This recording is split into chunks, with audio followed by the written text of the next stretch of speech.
The conversion of Emperor Constantine the Great to Christianity stands as one of the most pivotal turning points in world history. It shifted the Roman Empire's religious orientation, gave birth to the Christianized West, and transformed Christianity from a persecuted sect into an imperial faith. But why did Constantine truly convert?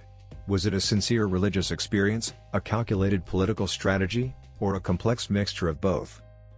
In the early 4th century CE, Rome was a polytheistic empire, with gods like Jupiter, Mars, and Apollo being central to state religion. Emperors were often associated with divine power, and traditional rituals were closely tied to politics and social unity. Christianity, on the other hand, was still illegal and periodically persecuted.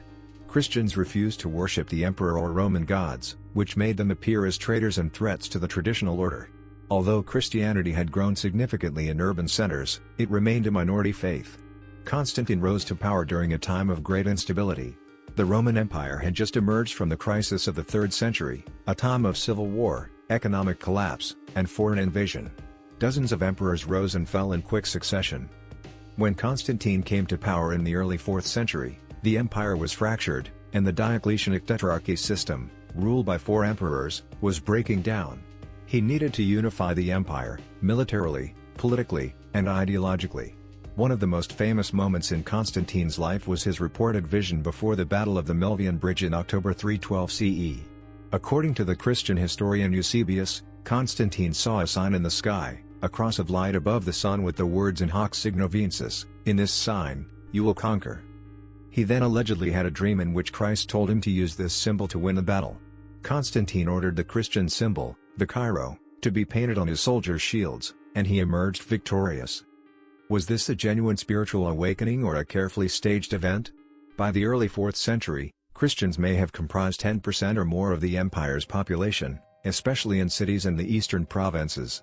Constantine likely saw that Christianity was growing in both numbers and influence, and aligning with it could help secure a loyal base of support.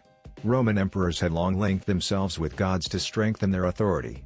Traditional Roman religion offered many gods and no clear source of unifying power.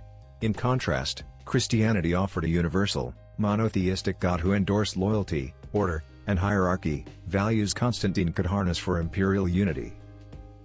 Despite promoting Christianity, Constantine did not outlaw paganism.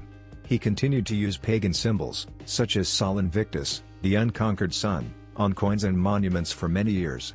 He also held the title Pontifex Maximus, the high priest of the Roman religion. He only began phasing out imperial support for pagan temples later in life, and even then, very gradually.